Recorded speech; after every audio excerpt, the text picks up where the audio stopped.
The first thing I noticed was the smell of rain on stone.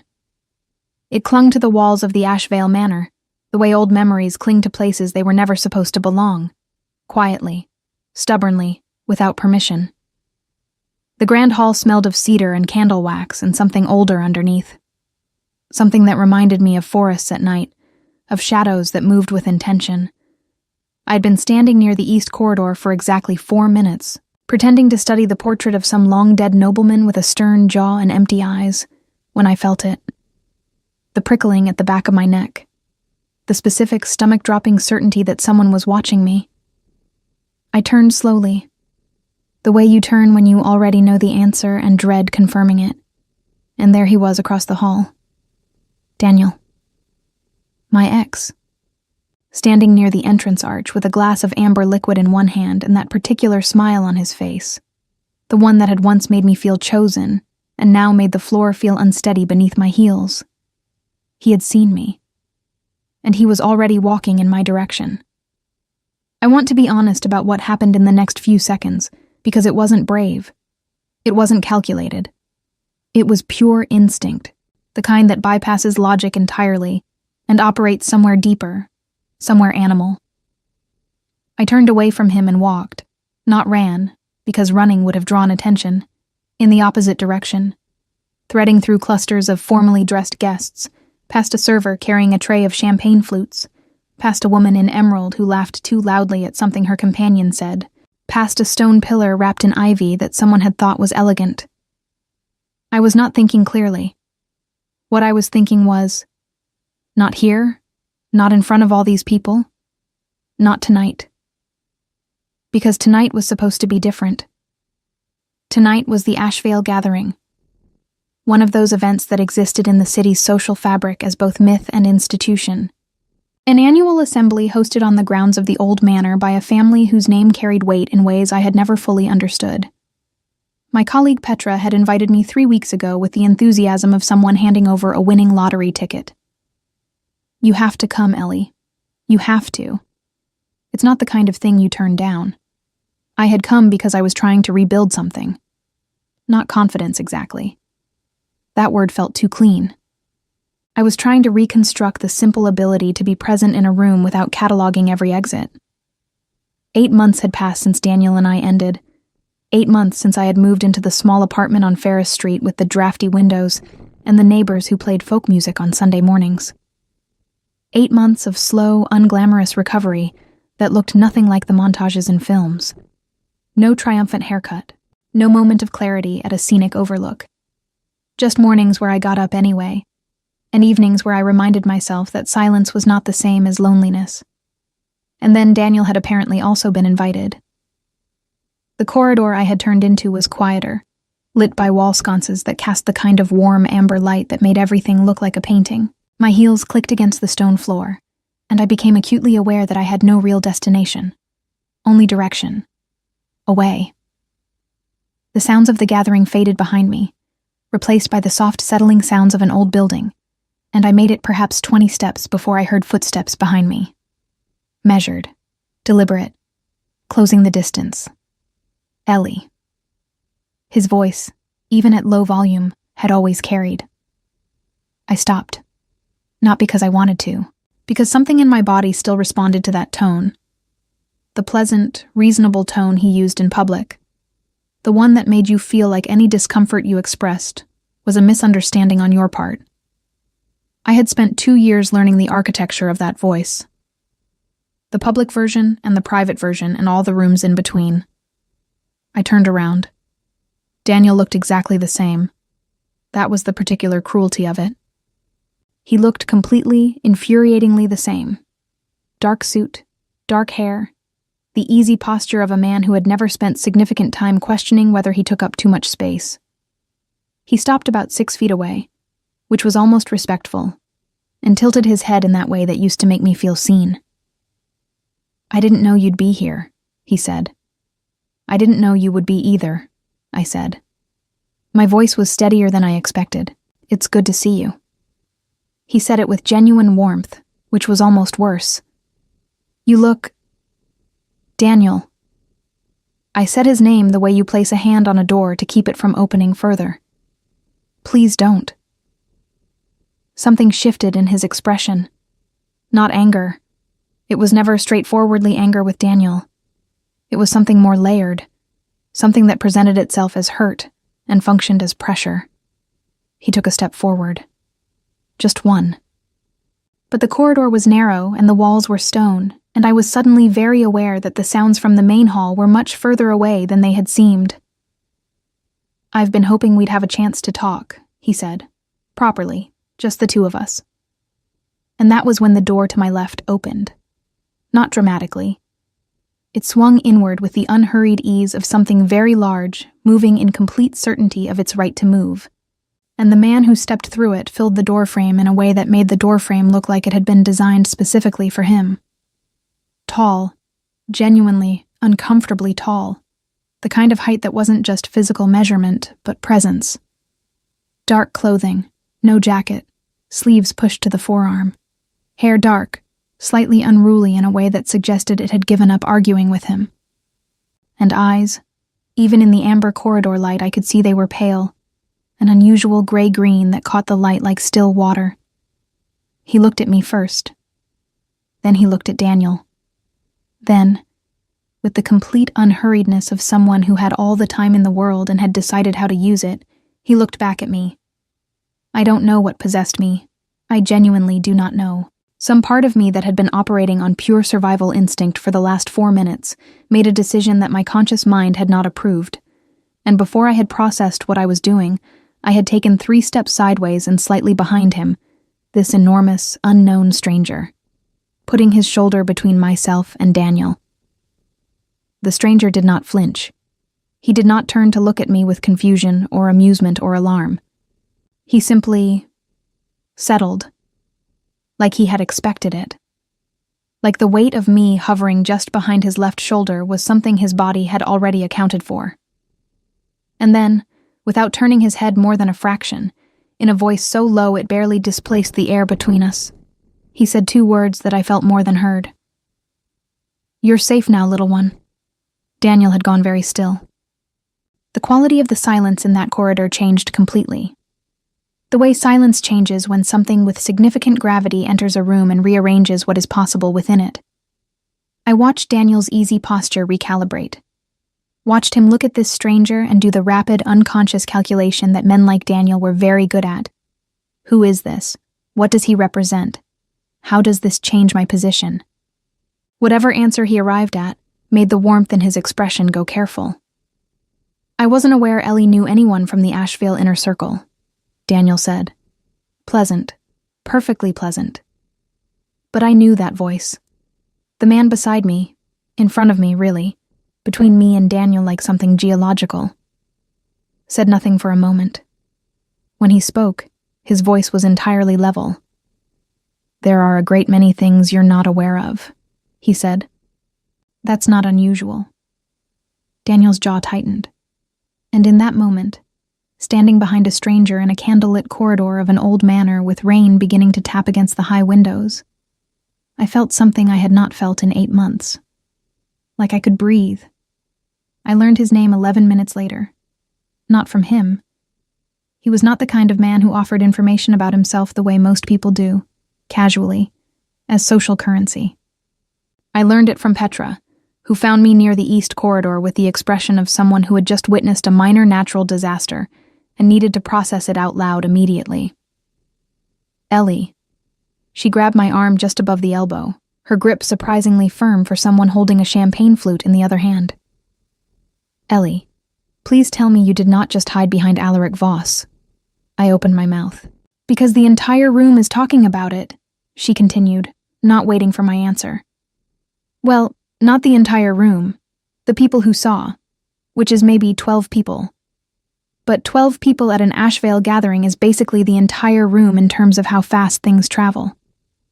"I didn't know who he was," I said, which was true, which was also, I was beginning to understand, a significant detail.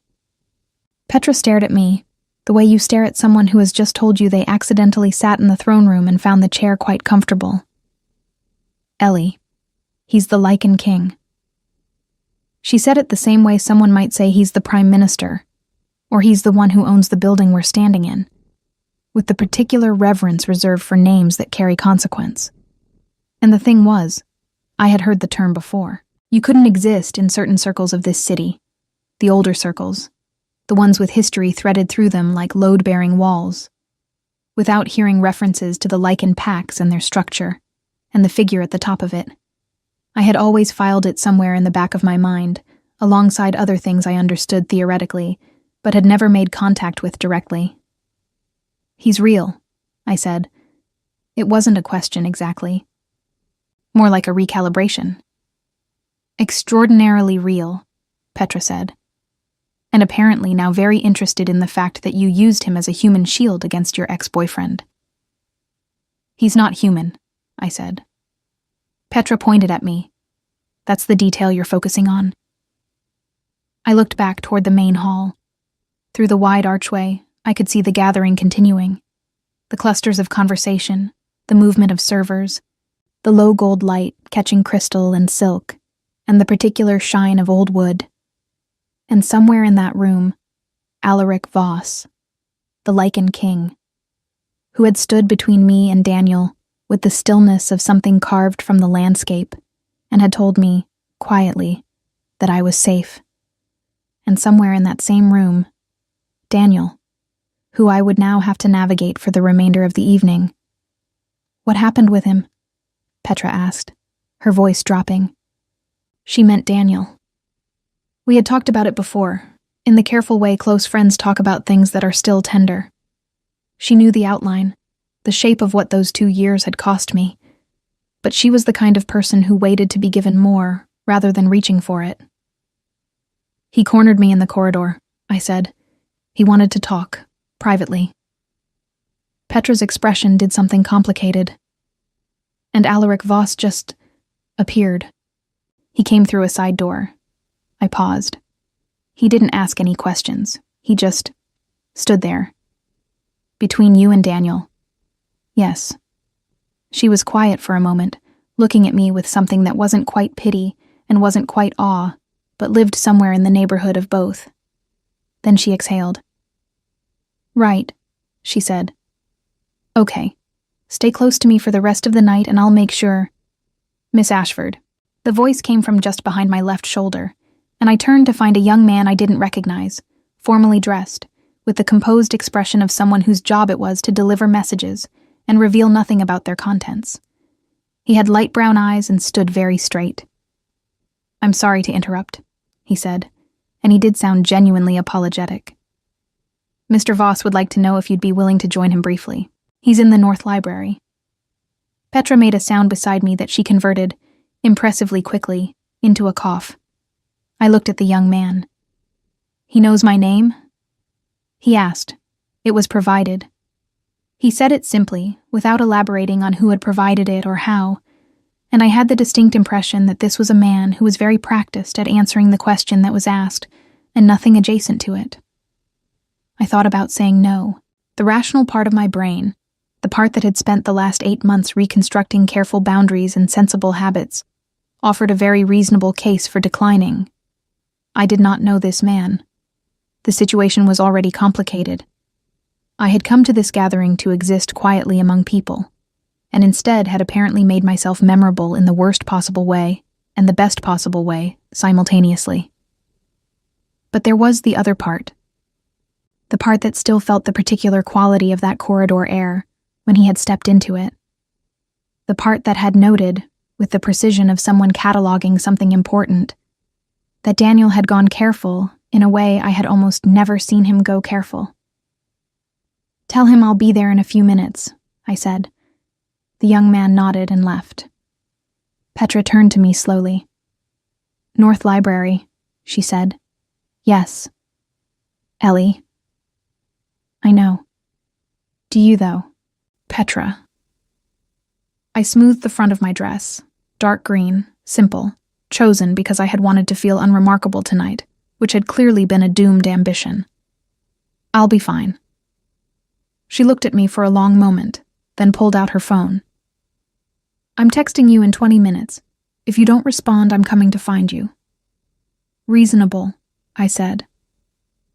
The North Library was on the second floor, reached by a staircase that curved along the outer wall of the manor and offered, halfway up, a view of the grounds through a tall, narrow window.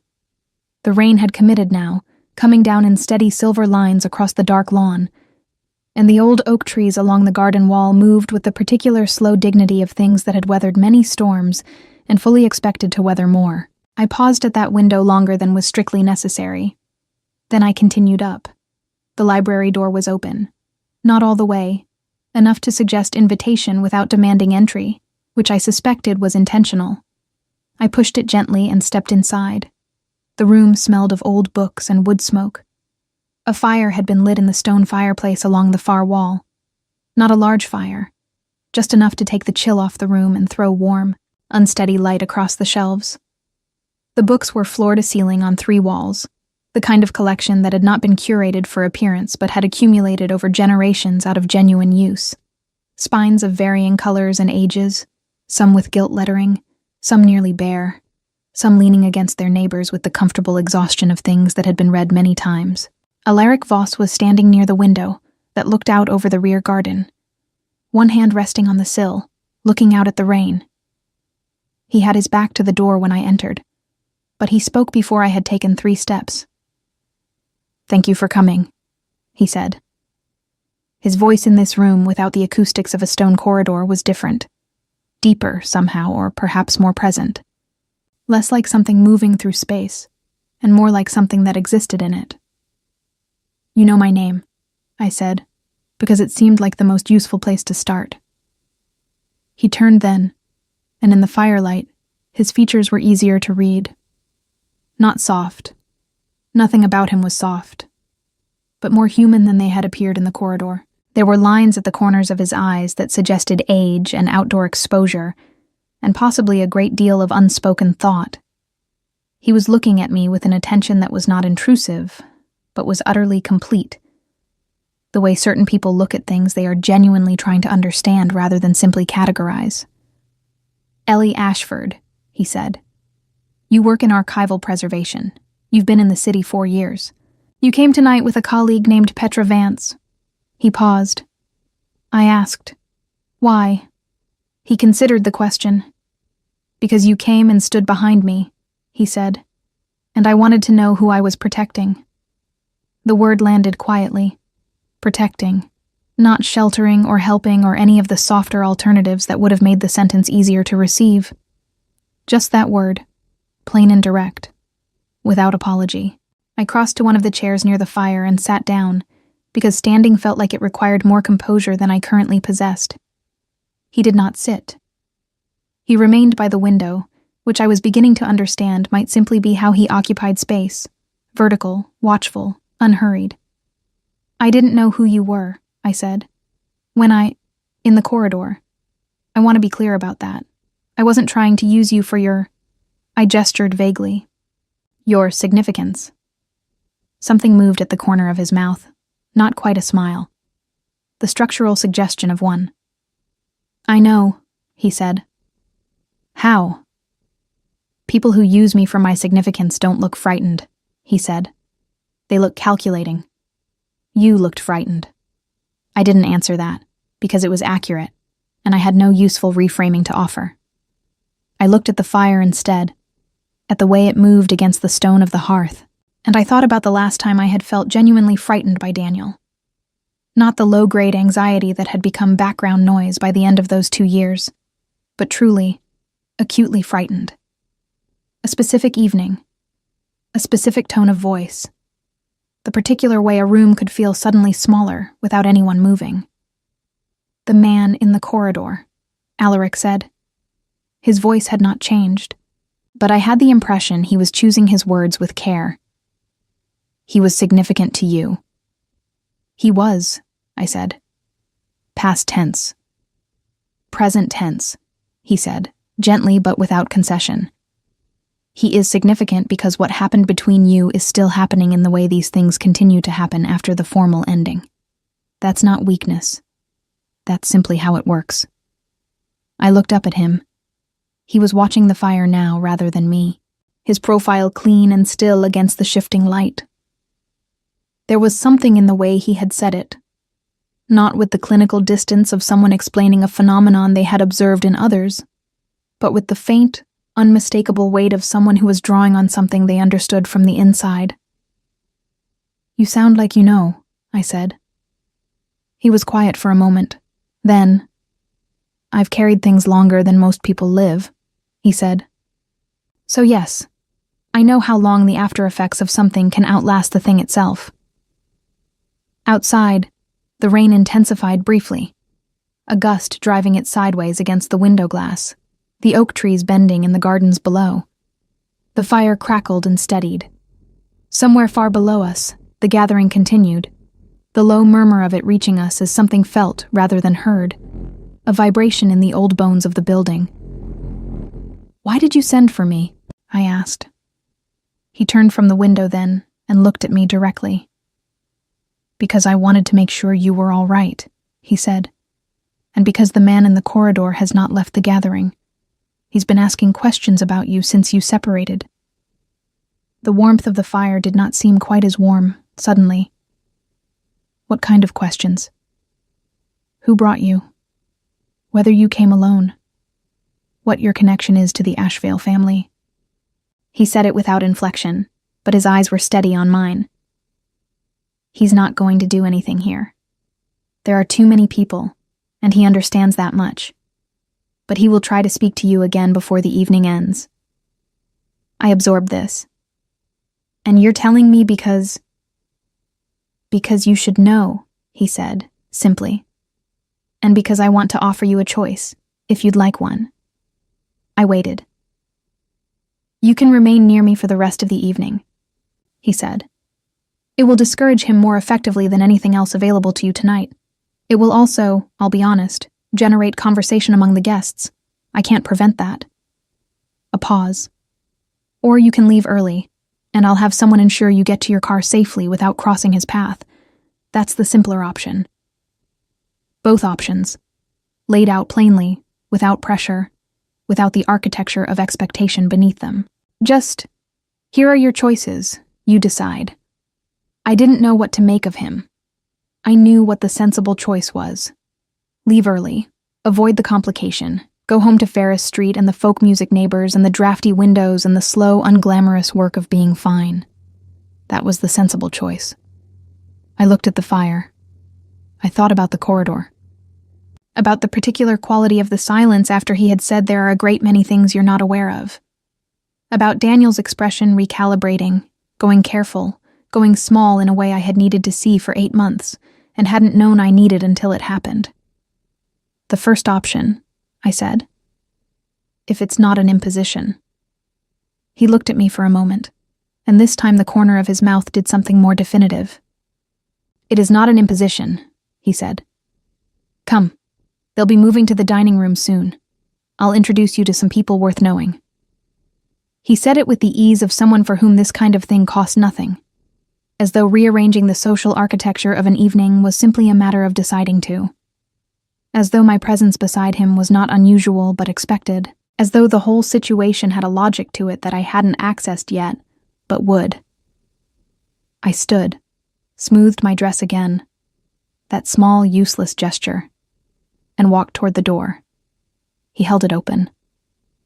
And I walked through into the warm, murmuring noise of the manor below us, with the rain still falling outside, and Daniel somewhere in the crowd, and a future I had no map for opening in front of me. One careful step at a time. The dining room at Ashvale Manor was the kind of space that made you understand, in a physical and immediate way, what it meant for a family to have history. Not wealth. Wealth was visible in different ways, in newer things, in the shine of surfaces that hadn't had time to acquire character. This was something older than wealth. The long table of dark wood had the worn, deliberate patina of a surface that had hosted centuries of significant conversations. The chairs were high-backed and mismatched, in the way of things that had been collected across generations rather than ordered from a catalog. The chandeliers overhead were iron, not crystal, and the candles in them were real. Actual wax, burning with the slight irregularity of things that had not been replaced with something more efficient because the inefficiency was the point. I walked in beside Alaric Voss and felt the room rearrange itself around that fact. It wasn't dramatic. Nobody gasped. The gathering was full of people practiced in the art of noticing things without appearing to notice them, which meant that every head turned toward the entrance at the precise angle of casual glance, and then returned to its previous orientation, a beat too deliberately. Conversations that had been flowing continued to flow, but with the fractional adjustment of water that has encountered a new current. Alaric seemed entirely unaware of this, or had simply made peace with it so long ago that awareness and unawareness had collapsed into the same thing. "The woman near the fireplace," he said quietly, leaning slightly in my direction without turning his head, "is Constance Harlow. She manages the Northern Territory's diplomatic relations. She will try to determine your usefulness within the first 3 minutes of conversation.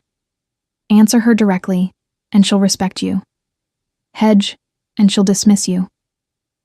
I looked toward the fireplace without being obvious about it.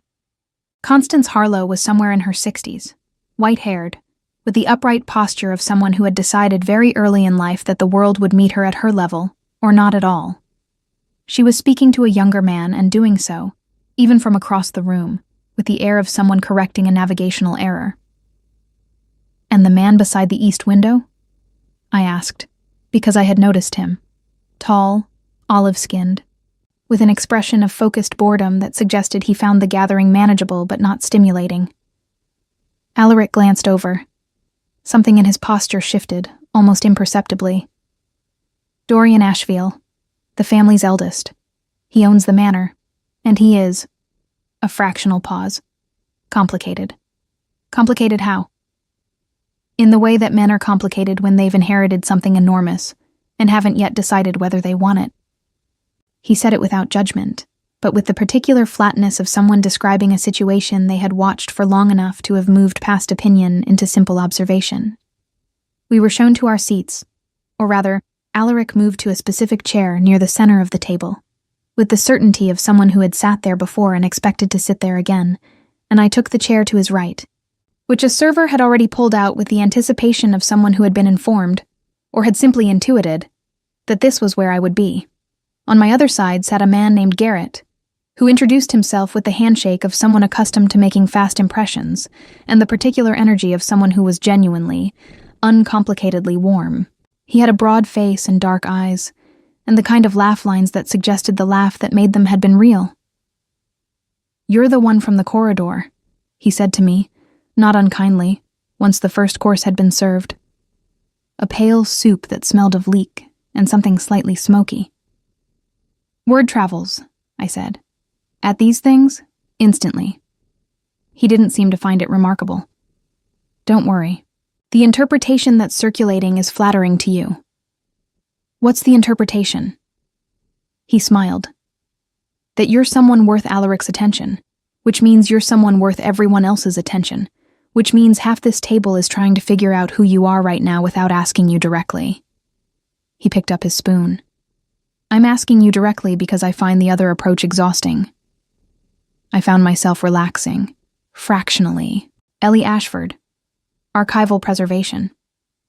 "Garrett Vane," he said. "Pack logistics," which sounds bureaucratic and is, but I've made peace with it. He nodded toward Alaric. "How do you know him?"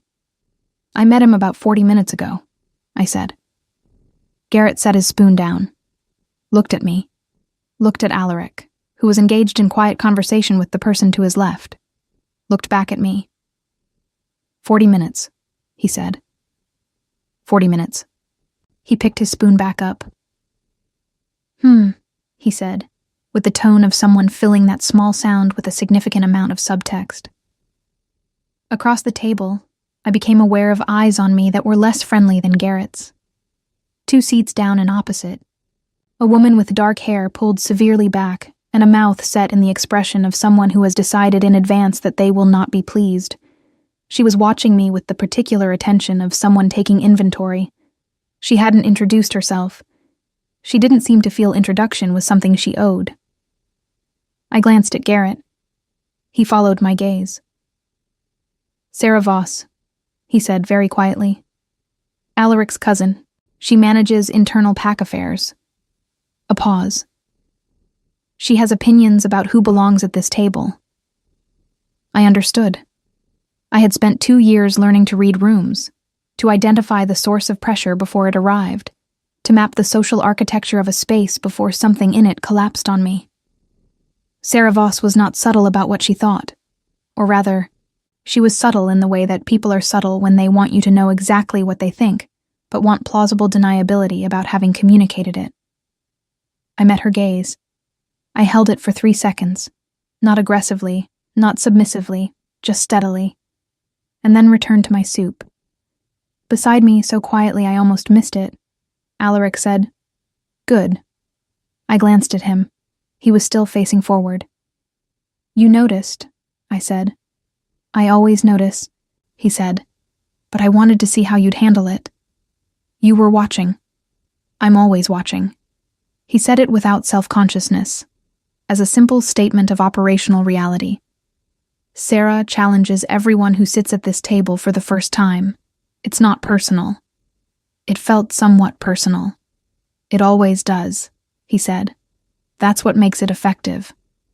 He turned to look at me then, fully, for the first time since we'd sat down.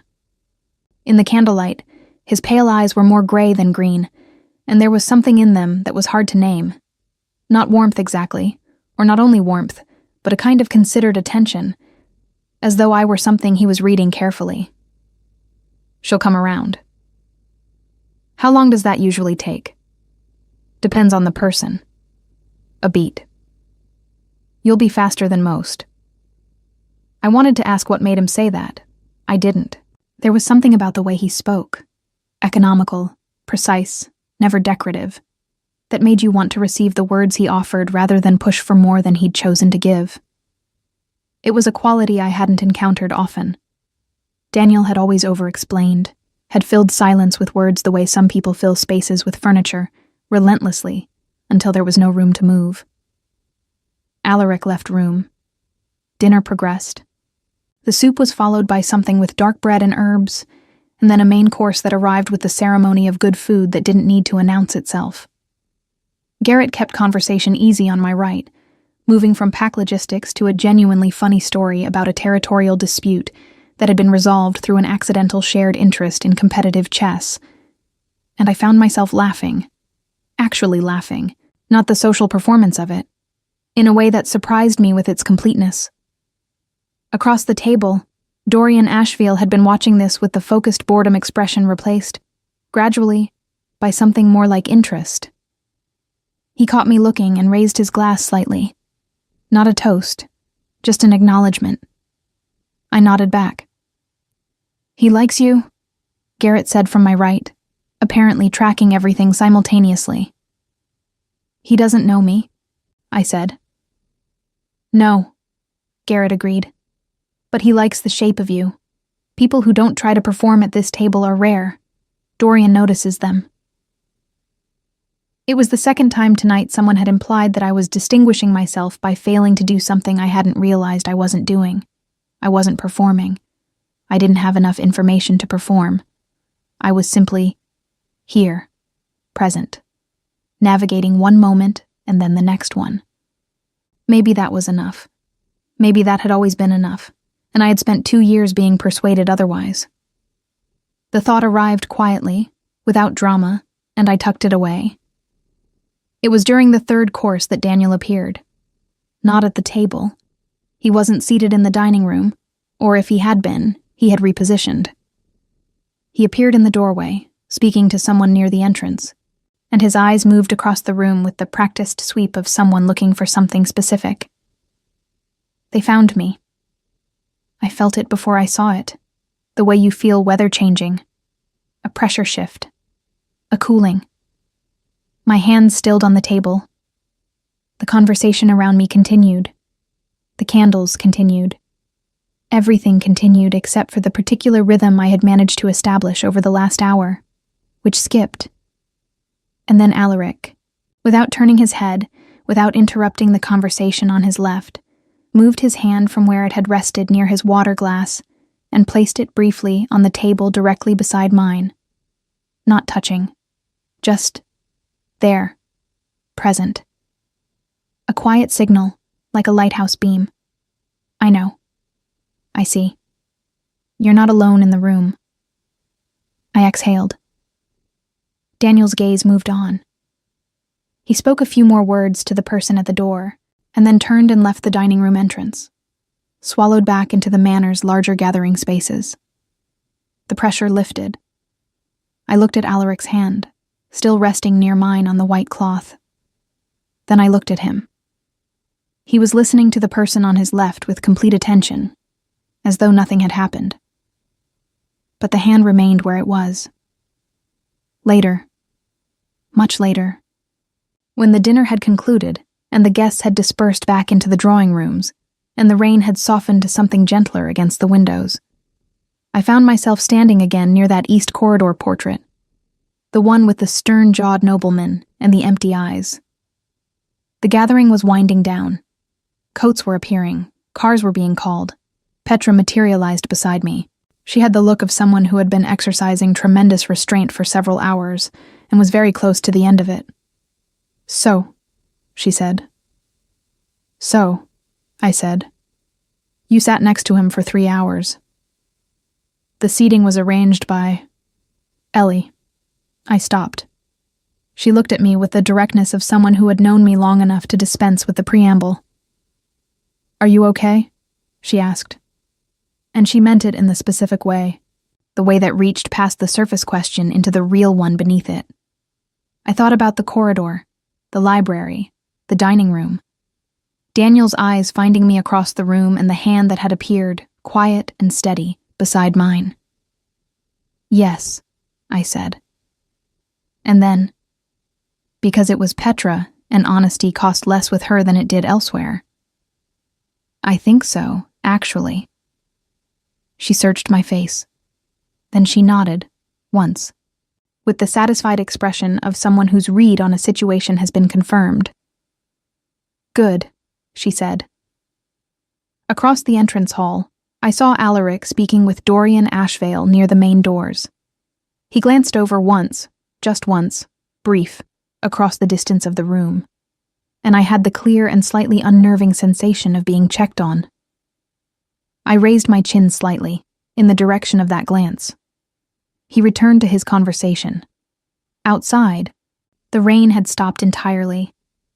The grounds of Ashvale Manor were dark and still and smelled of wet stone and earth, and the oak trees stood quiet along the garden wall, their branches dripping the last of the storm into the silence below. I pulled my coat tighter and walked toward the car, and I did not look back. But I thought about the library, about the fire, about 2 options laid out without pressure, about the fact that I had chosen the harder one, and it had not, in the end, been hard at all. 3 days passed before I heard from him.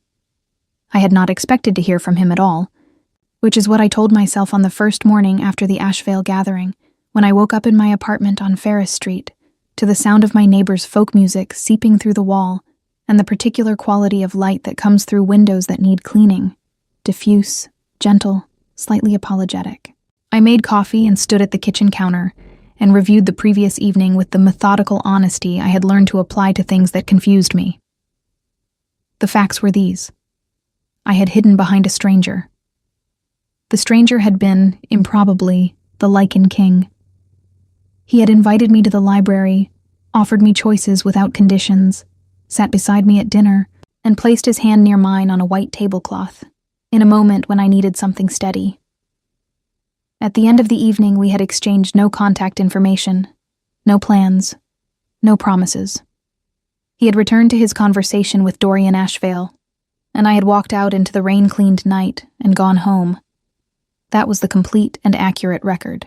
I poured my coffee and decided it was a singular evening, the kind that existed outside ordinary continuity, belonging to its own category of experience rather than the sequence of a life. An unusual night, nothing more. By the second day, I had mostly convinced myself of this. On the third day, a car arrived outside my building at 9:30 in the morning. It was not a remarkable car, in the way that expensive things are sometimes remarkable. It didn't announce itself with shine or conspicuous detail. It was dark and well-maintained, and it waited with the patience of something that had been sent rather than hired. which was a distinction I had not previously known I could identify on sight. I was coming down the front steps of my building with my bag over one shoulder and my coffee travel mug in hand, on my way to the archive where I worked, when the rear window descended and the young man from the Ashvale gathering, the one with light brown eyes and the composed expression of someone professionally uninflectable, leaned forward slightly. "Miss Ashford," he said. "Mr. Voss would like to know if you're available to meet this morning. He understands it's short notice and says to tell you there's no obligation." I stood on the bottom step.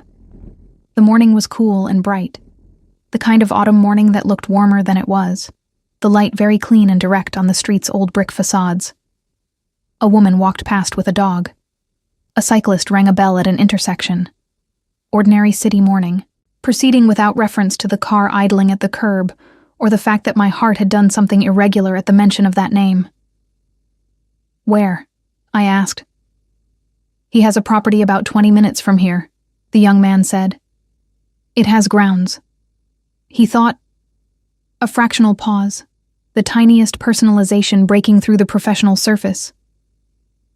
"He thought you might prefer somewhere quieter than another event."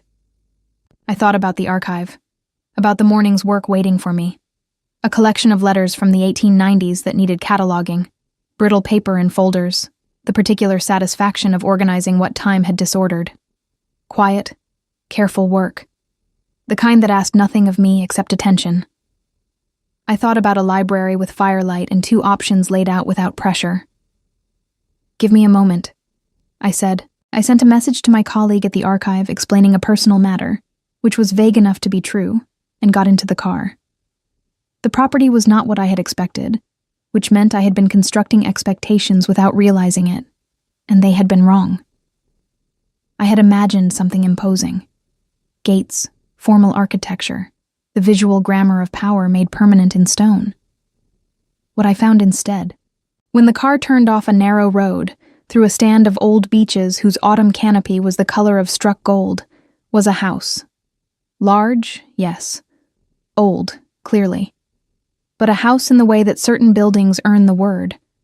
Not through modesty, but through the quality of having been lived in seriously, over time, by people who had needed it to function, rather than to impress. The stone was dark with age and lichen, the gardens around it were wilder than manicured, and there were 2 dogs of substantial size and uncertain breed lying on the front steps, who raised their heads as the car arrived, and then put them back down with the philosophical resignation of animals who had seen many arrivals, and found them collectively unalarming. Alaric was in the garden, not waiting, working.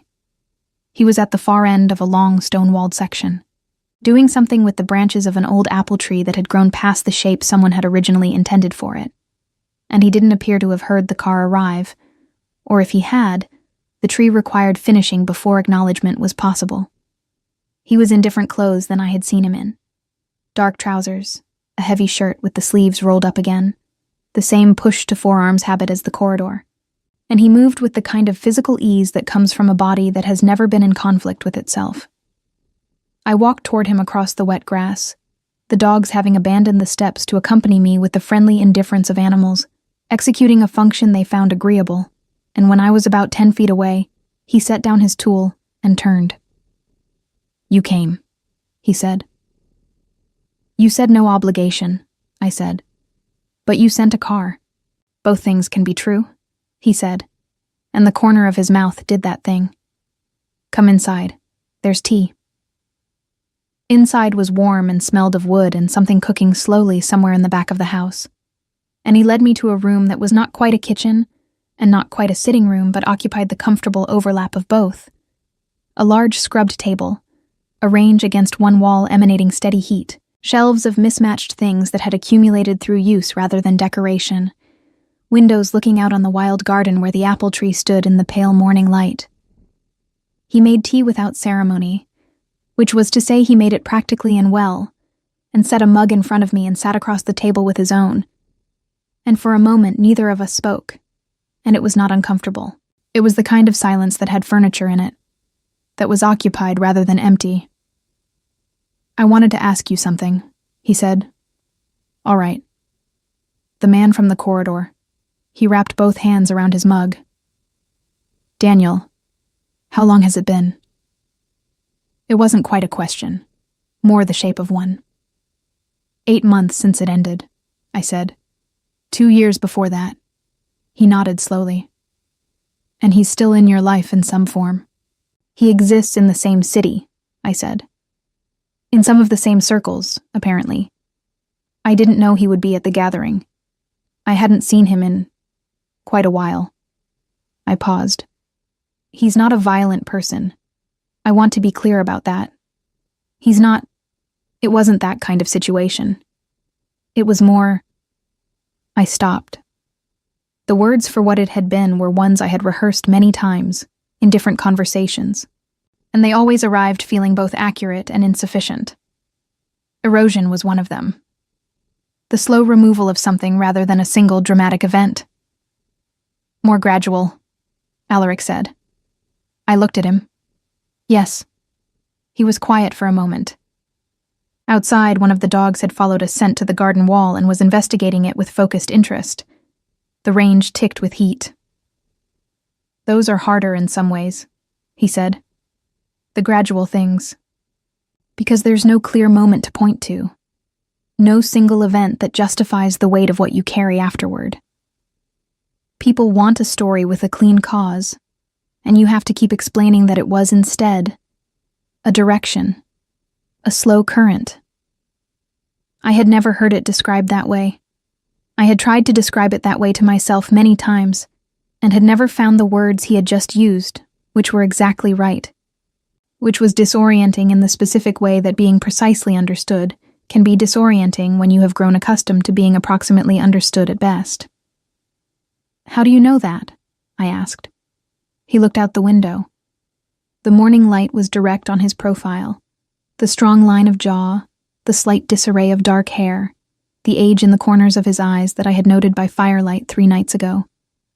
He was quiet long enough that I thought he might not answer, and I had already decided that was acceptable, when he said, I was in a situation once where the people around me, my council, the inner structure of the pack, slowly redirected what I was permitted to think was true about my own judgment.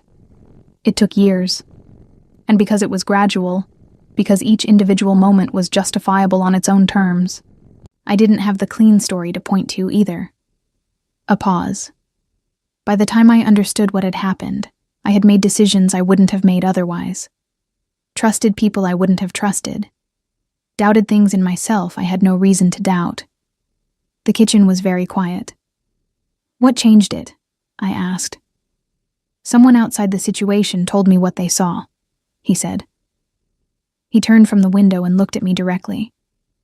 That's usually what it takes. Someone who isn't inside it, who can describe the shape of it from the outside.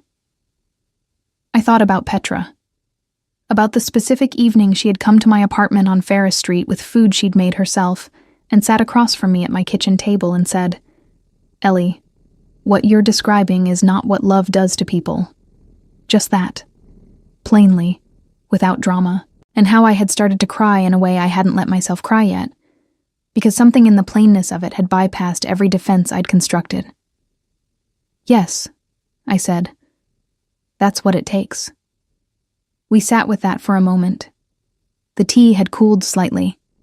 Outside, the dogs had reconvened on the back step, apparently satisfied with whatever investigation had occupied them. Why did you send for me this morning? I asked. Truly. He looked at me steadily. Because I wanted to continue the conversation, he said. And because I thought you might want to as well. And because...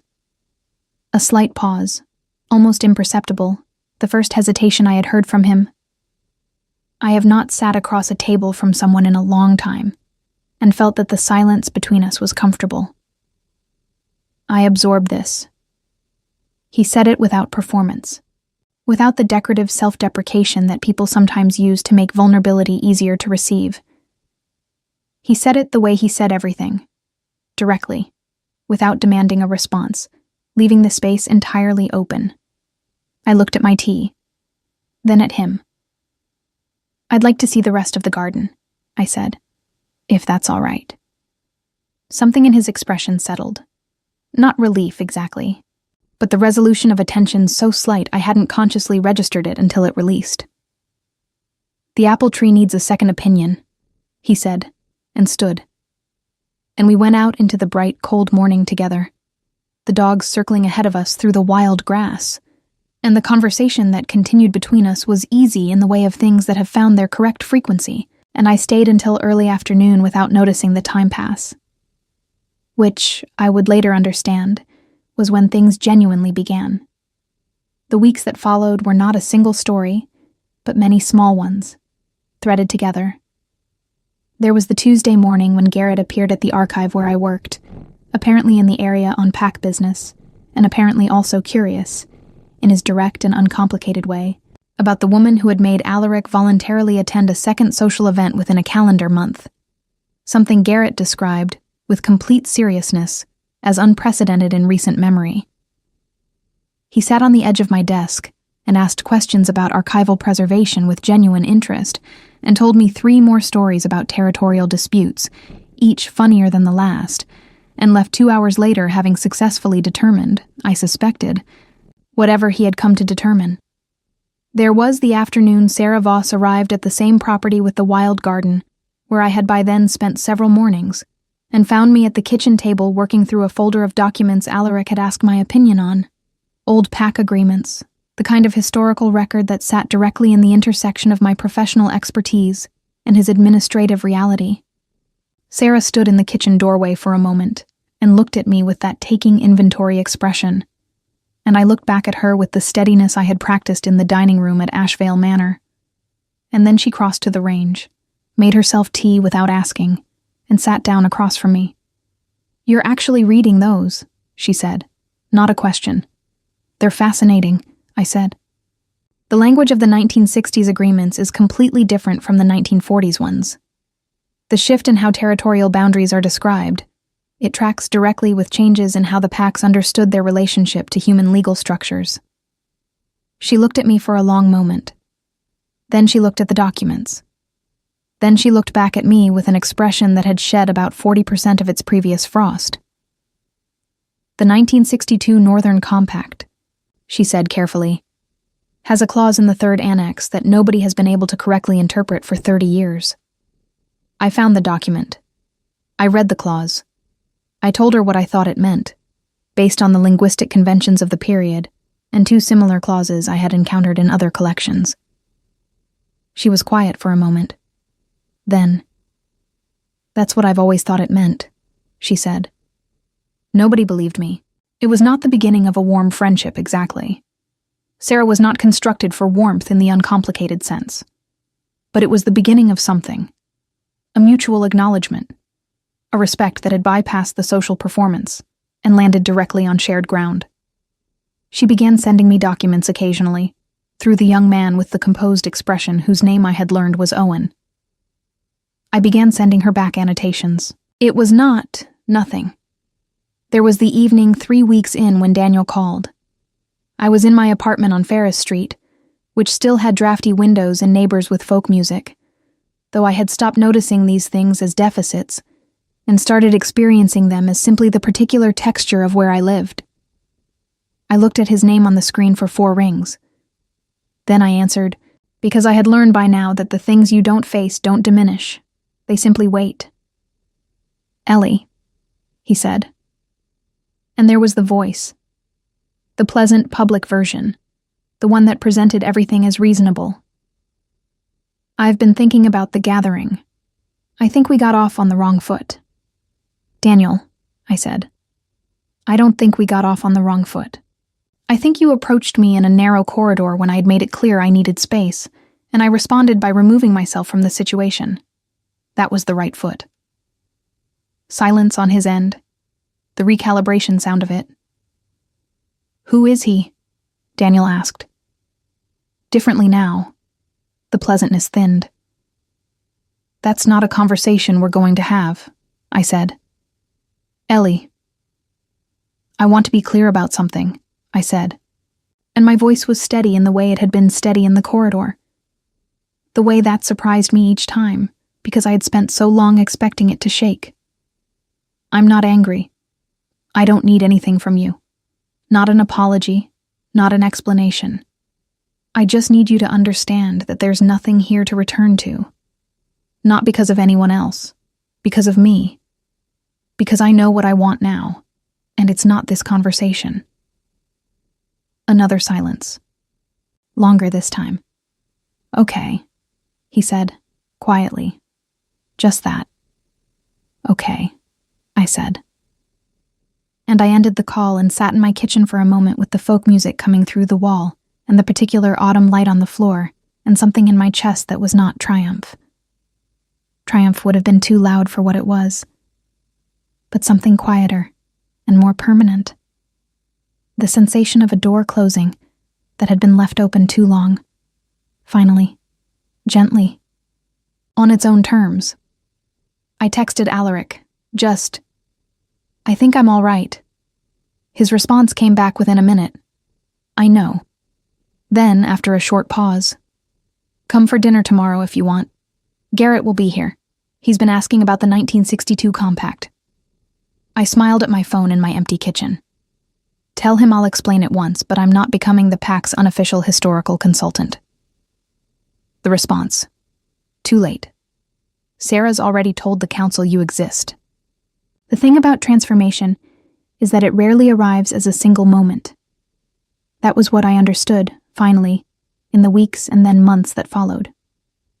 There was no morning where I woke up and was different. There were instead many small mornings, each one slightly reorganized from the last. More space in them, more ease. The slow accumulation of days in which I had been present and honest and unafraid to take up the room I occupied. Alaric and I did not arrive at each other quickly. That was not how either of us were built. And it was, I came to understand, not how things that last are generally built.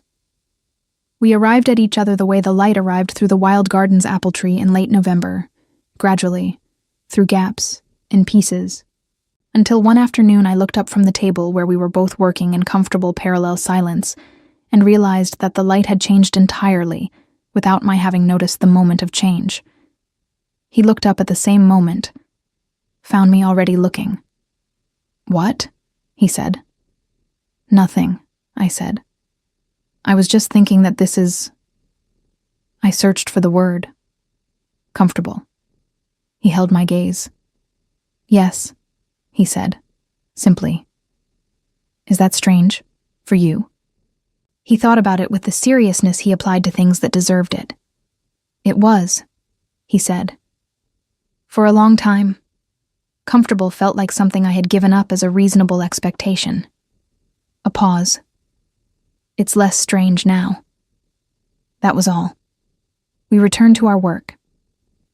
Outside, the apple tree stood bare in the November garden, its pruned shape clean against the gray sky, and the dogs slept on the warm stone of the back step. It was enough.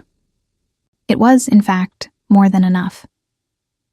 What I want to tell you, because this is a story that ends, and endings deserve honesty, is how things settled, finally, into their permanent shapes. Dorian Ashvale hosted one more gathering in late November, smaller than the first, 15 people rather than 100, the kind of evening that was more dinner party than event.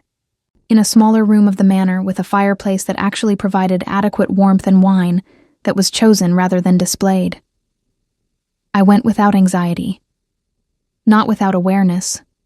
I don't think I will ever be a person who moves through rooms without a degree of awareness that others might call vigilance. But without the particular dread that had accompanied me to the first gathering 8 months ago. Through those drafty windows, and folk music mornings, and all the unglamorous work of recovery, I sat beside Alaric, across from Garrett, and, to my genuine surprise, Sarah, who had by now conceded to something approaching friendliness, at least with me, at least in contexts involving historical documents or the acknowledgement that she had been right about the 1962 clause. Dorian presided at the head of the table with the energy of someone who had finally, quietly, made his peace with what he had inherited. Not resolved it, not perfected it, but accepted it as his, which is sometimes what making peace looks like. Constance Harlow was there.